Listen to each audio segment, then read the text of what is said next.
So Charlie Kirk apparently has some ties to groups that are selective about who they allow in,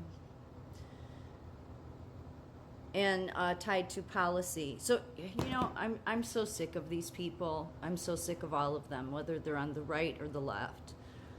It really will never be about you and me. It won't. It will be about all of these dirtbags. And that's how I see them, because they go and they form their groups. Okay, and then that's who the president, whoever it is, whatever side of the aisle, that's who they're going to listen to. You have to be in a group, you have to be in a union, you have to be a collective. You can't just work the way it used to work. Nope. Got to have think tanks, got to have all this bullshit. Council for National Policy, yeah, that's Charlie Kirk. Let me tell you a little bit about it, and it's all the same players. It's all the same damn players all the time. You turn one way and the left's doing it, the right's doing it, they're all doing it.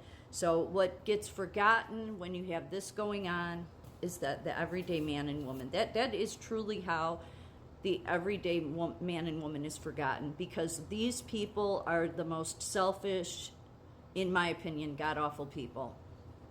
Whether they initially had right intentions, who the hell knows? They just become control freaks.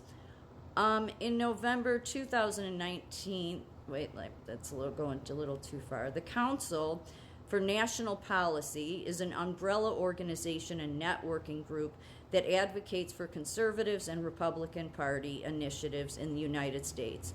It was launched in 1981 during the Reagan administration by Tim LaHaye and the Christian Right to bring more focus and force to conservative advocacy. The membership list for September 2020 was later leaked, showing that members included prominent Republicans and conservatives, wealthy entrepreneurs, and media proprietors, together with anti-abortionists and anti-Islamic extremists. Members are instructed to not to reveal their membership. Goes on to say, I'll show some of the members. Proprietors together with, members are instructed not to reveal their membership or even name of the group. The CNP, which is short for the Council for National Policy, has been described by the New York Times as a little-known club for a few hundred of the most powerful conservatives in the country who meet 3 times a year behind closed doors at undisclosed locations for a confidential conference. Like, when are you people, like you, especially people that get on board with this because you're about faith, like, when do you realize that you're part of the problem? Never. The Nation has called it a secretive organization that networks wealthy right-wing donors together with top conservative operatives to plan long-term movement strategy. So it's the same thing the left does, but they do it on the right. And that's how you and I, the everyday man and woman, are never heard. Because these people are heard. And then these people get so close to Trump or whoever the Republican, would be, that they call the shots. Here's some of the members. The Heritage Foundation, Paul Pressler, you see all the names, Trent Lott, all these Christian networks, John Ashcroft, Steve Bannon, Kellyanne Conway, Oliver North. So, you know what? See, whether these people obviously never get a clue because they think, nope, we know what's best for the country. We just need to do our think tank. We need to keep this as secretive as possible so the left doesn't come in and know what we're doing. And all of you people are the problem whether you're on the left or the right. You'll never get it because you're just control freaks. So please, all of you, stop talking about being about Christian values. Ugh.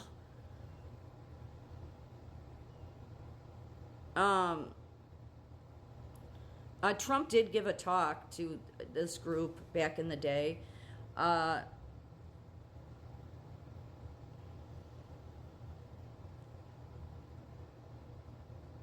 Yeah, even Clarence Thomas, or wife of Supreme Court Justice Clarence Thomas, Blackwater founder CEO Eric Prince, Betsy DeVos, who was that education person in charge of education, Trump's administration. Former California State Assemblyman Steve Baldwin was CNP's executive director. Membership is by invitation only. The organization's membership list is considered strictly confidential. So, then you become a secret society because you see that only your type should be a part of it. So how you don't realize you're part of the problem with our country is beyond me. That's why I say, for it to ever be about the everyday man and woman, if it ever, I don't know that it ever could be. Because if this one were to be eliminated, there'd be another one that ends up right in its place. So that's how you get where it's not about you and I anymore. It's about these misguided fools. It says here, it's strictly confidential. Guests may attend only with the unanimous approval of the executive committee. Members are instructed not to refer to the organization by name to protect against leaks. It's been secrecy since its founding.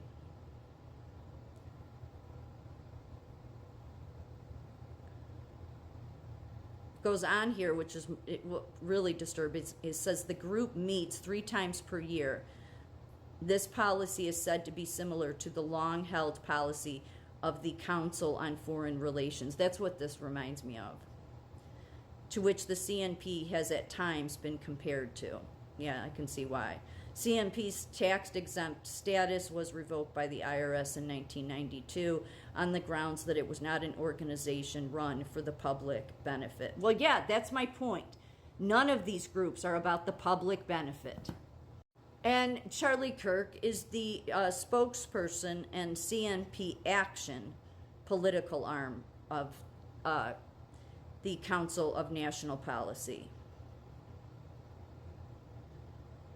So that's the reason they don't care if everyday Americans are silenced, because they know best. They'll decide what is best. And you just have to accept it, just like the left does that.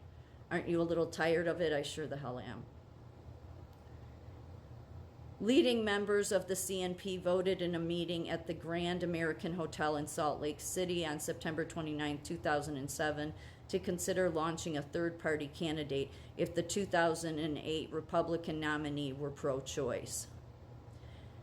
The candidacy of former New York City Mayor Rudy Giuliani, who held liberal opinions on social issues such as abortion, gay rights, and gun ownership, had disturbed the Christian right. Yeah, see, it's groups like this that they turn Christianity into that if you're a Christian, you're seen as these whack jobs.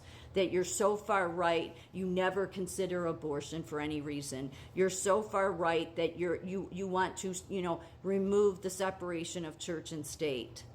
Like that's what gives these kinds of groups give Christians a bad name. Mitt Romney was part of this.